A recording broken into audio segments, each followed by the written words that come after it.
Look around you right now. Whatever room you're in, the walls, the floor, the chair, the food in your fridge, the shirt on your back, the phone in your hand. You think that's the product of innovation, of markets, of human ingenuity? Partly, but mostly, it's oil. Not just the gasoline kind, not just the stuff at the pump, the invisible kind. The kind baked into literally everything. Your plastic water bottle, the fertilizer that grew your lunch, the synthetic fiber in your clothes, the asphalt outside your window, the chemicals in your shampoo. All of it, hydrocarbons all the way down. We built an entire civilization on a hidden bargain. Energy stays cheap, and everything else gets to pretend it's sustainable. That bargain held long enough that most people completely forgot it existed. And that's exactly where the danger lives. Welcome to Money Never Learns, where we talk about the things the economy pretends aren't there. Here's the uncomfortable truth nobody puts in the textbook. Modern abundance wasn't built on clever finance. It wasn't built on brilliant policy. It wasn't even built on innovation, at least not primarily. It was built on concentrated energy, cheap enough and reliable enough that complexity started feeling normal, permanent, self-sustaining. It is none of those things. Think about the supermarket for a second. We treat it like a minor miracle of retail logistics. Bright lights, clean aisles, 40 types of yogurt. But strip away the performance, and what do you actually have? Refrigerated diesel trucks, petrochemical packaging, fertilizer-dependent industrial farming, global distribution networks running on fuel at every single link in the chain. That pleasant errand you run on Saturday morning? It's an energy operation wearing a grocery store costume. Fast fashion? Same story. You think those $8 t-shirts are cheap because of clever branding and low wages? Sure, partly. But synthetic fibers are oil derivatives. Shipping fuel moves the containers. Industrial dyes are chemical processes. The supply chain stretches across 3 continents and somehow arrives on time because fuel made distance basically free. Suburbia itself, the whole sprawling, car-dependent, lawn-having American dream, is an energy choice disguised as a lifestyle choice. Asphalt roads, cement, air conditioning running 8 months a year. The entire architecture of how we arranged our lives assumed that fuel would stay available and affordable forever. That was the assumption. The whole design runs on it. And this is before we even get to the stuff people never connect to oil at all.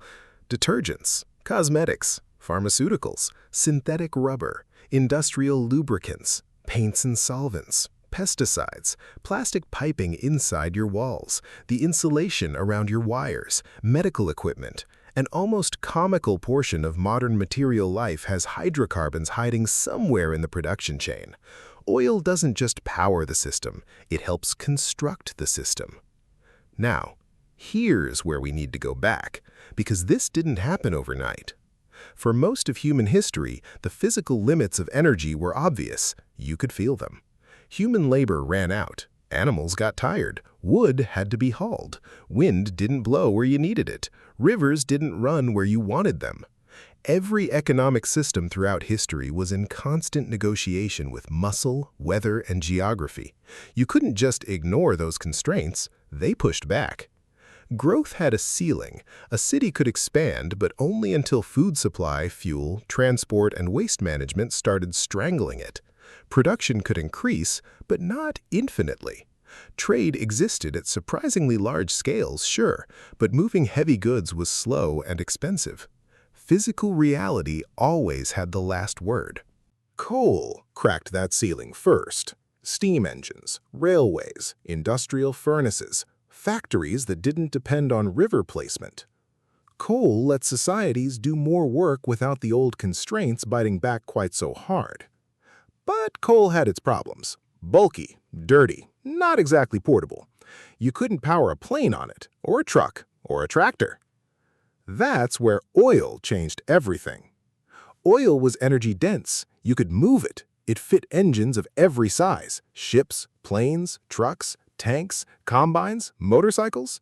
You could bring the fuel to the machine instead of building the machine around the fuel.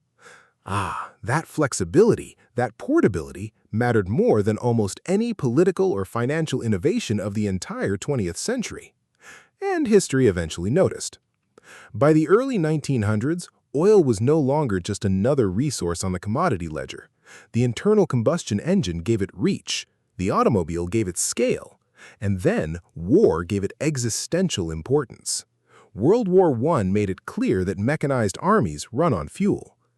World War II removed any remaining ambiguity. Oil was not a strategic luxury. Oil was a condition of national survival. When that war ended in 1945, the victors made a choice. They didn't build the post-war world around thrift, local production, or physical modesty. They built it around expansion. Highways everywhere, cars for everyone, suburbs multiplying in every direction, air travel going from exotic to routine. Container shipping eventually made long-distance trade so cheap that sourcing from the other side of the planet became the default option.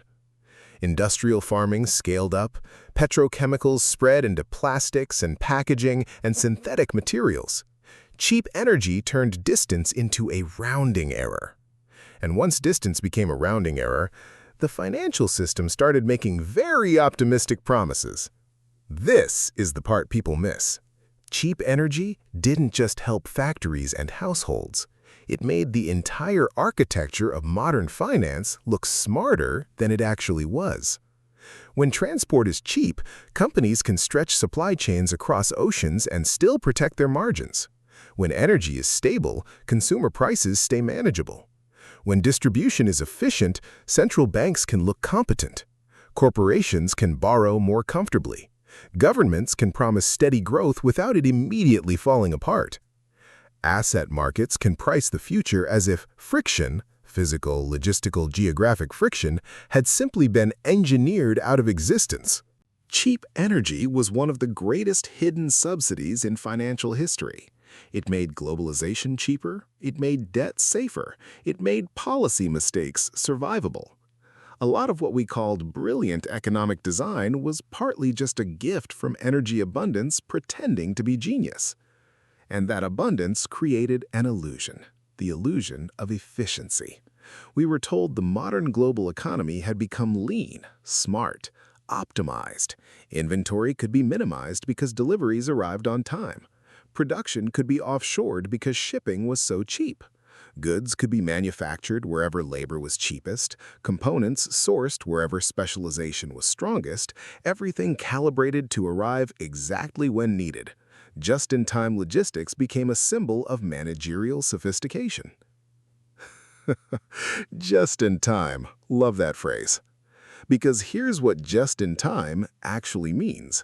Your product depends on ships clearing specific choke points, diesel moving trucks through specific corridors, petrochemical inputs arriving on schedule, energy prices staying moderate at every single stage of production for the whole thing to make financial sense. What looks like efficiency is actually a very long chain of dependencies, with good branding. The modern world didn't eliminate physical limits, it disguised them. It outsourced them to fuel, to shipping lanes, to the assumption that nothing critical would ever break at the same time. As long as oil was cheap and stable, the model looked elegant. When that bargain wobbled, elegance started looking suspiciously like denial. History gave us the warning labels, multiple times. We lost them. 1973, the Arab oil embargo. Rich industrial economies discovered, somewhat abruptly, just how thoroughly they'd reorganized daily life around affordable petroleum. Fuel shortages, long lines at gas stations stretching around the block, inflation spiking, growth slowing, political systems panicking. None of that was a mere commodity fluctuation. That was a foundational input becoming unstable inside a system that was architecturally designed to assume the opposite. The pain wasn't in the barrel. The pain was in the dependency the barrel revealed. 1979, Iranian Revolution. Different trigger, identical lesson. When energy becomes scarce or even convincingly threatened, the prices of movement, production, and survival start rising together, not one at a time, together. And the pattern didn't stop there. The Gulf crisis in 1990, the commodity surge in the years before 2008, the energy shock that followed Russia's invasion of Ukraine, the recurring anxiety around shipping lanes and Middle Eastern instability. Every single time, the same basic truth surfaces. The global economy still reacts violently to energy disruptions because the global economy is still deeply, stubbornly physical. We talk like we live in a digital era. We talk about software and finance and abstract value creation. The physical economy keeps sending the invoice anyway. Now here's where the dependency gets deeper than most people expect. Oil and gas don't just move things, they sit inside fertilizers that help sustain industrial agriculture at the scale we currently require. They sit inside petrochemical chains, producing plastics, packaging, synthetic materials, inside the polyester in your clothing, inside detergents, chemical compounds, industrial feedstocks, sealants, coatings, solvents, inside the construction materials of your building and the manufacturing equipment that made everything inside it. Asphalt, plastic piping, synthetic insulation, medical equipment. Vast portions of modern material culture rely on hydrocarbons somewhere, often somewhere invisible in the chain. Once you actually see that, the phrase energy transition starts sounding less like flipping a switch and more like renovating the entire civilization while people are still living in it. And that doesn't mean transition is impossible. It means the old system is more deeply wired into daily life than the enthusiastic presentations tend to admit. A society can electrify parts of transport, expand renewables, improve efficiency, diversify the energy mix. Those things matter, and they're happening. But aviation still needs liquid fuel. Shipping still runs on it. Petrochemicals still matter enormously. Industrial agriculture still leans on energy-intensive inputs. Geopolitics still revolves around resource control, pipelines, shipping lanes, and supply disruption. The language is getting greener. The underlying structure remains stubbornly physical. So, here we are. One of the most important geopolitical realities of our time is that energy security has returned, loudly, to the center of strategic thinking. Nations that spent decades treating this as a background assumption now talk openly about resilience, critical supply chains, domestic industrial capacity, the vulnerability of depending on unstable or rival-controlled systems. They're doing that because history came back. When energy flows get threatened, inflation rises. Governments panic. The comfortable assumption that markets can smooth over every disruption starts to crack. Central banks can raise interest rates. They cannot drill oil. Finance ministries can subsidize households. They cannot repeal physical scarcity. A spreadsheet can price a shortage. It cannot solve one. This is why cheap energy shaped more than economics. It shaped expectations. It trained entire populations to expect mobility, convenience, low-cost goods, warm homes, stocked shelves, and food systems so efficient that nobody needed to think about where anything actually came from. It trained political leaders to make promises predicated on continued abundance. It trained corporations to design business models around distance, leverage, and speed. It trained markets to treat smooth logistics and manageable inflation as the natural default state of reality. And when that energy bargain weakens, everything built downstream starts renegotiating what normal actually costs. That's the real lesson, not that cheap energy runs out tomorrow. The dangerous part isn't the depletion. The dangerous part is what abundance teaches. When a foundational input stays affordable for long enough, people stop seeing it as strategic. They stop noticing the bargain. Complexity expands, dependency deepens, promises grow larger. Then one disruption arrives, a war, an embargo, a choke point scare, a price spike, and the illusion disappears all at once. Suddenly, the system isn't just expensive, it's exposed. So the next time someone talks about the modern economy as if it runs mainly on finance, software, or policy sophistication, remember what's underneath: the roads, the trucks, the shipping lanes, the refineries, the fertilizers, the plastics, the machinery, the flights, the supply chains, the synthetic materials, the physical movement behind almost every comfortable abstraction in modern life.